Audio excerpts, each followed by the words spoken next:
Das bringt mich nun zu der Geschichte, wo ein Junge aus der Schule kommt und sagt zu seinem Vater, wir haben jetzt Staatsbürgerkunde. Kannst du mir mal erklären, was Politik ist? Ja, sagt der Vater, okay, also pass mal auf.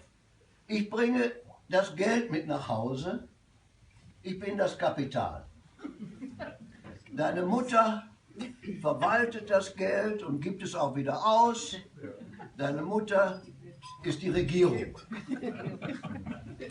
Der Großvater, der noch hier bei uns lebt, der passt auf, dass alles mit rechten Dingen zugeht. Das ist die Gewerkschaft. Und die Anna, die bei uns im Haushalt mithilft, das ist die Arbeiterklasse. Und für wen tun wir das? Für dich. Du bist das Volk. Und dein kleiner Bruder, der noch in Windeln liegt, das ist die Zukunft. Hast du das verstanden? Ja, sagt er, ich glaube, der Junge, ich muss da noch mal drüber schlafen. Nachts wird der Junge wach, weil sein kleiner Bruder in die Windeln gemacht hat und schreit. Und da steht er auf und geht zu seinen Eltern ins Schlafzimmer. Da liegt aber nur seine Mutter und die schnarcht und die schläft so fest, dass er sie gar nicht wach kriegt. Also geht er zu Anna, vorsichtshalber, aber die liegt nur mit seinem Vater im Bett.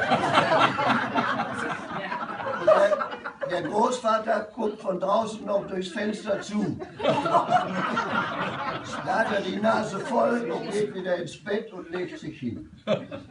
Am nächsten Morgen am Kaffeetisch sagt sein Vater, hast du nun begriffen, was Politik ist?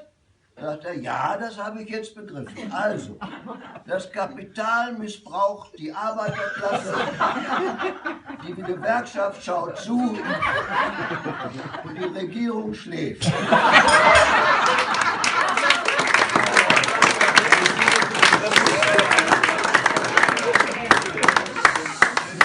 Das Volk wird ignoriert und die Zukunft liegt in der Scheiße.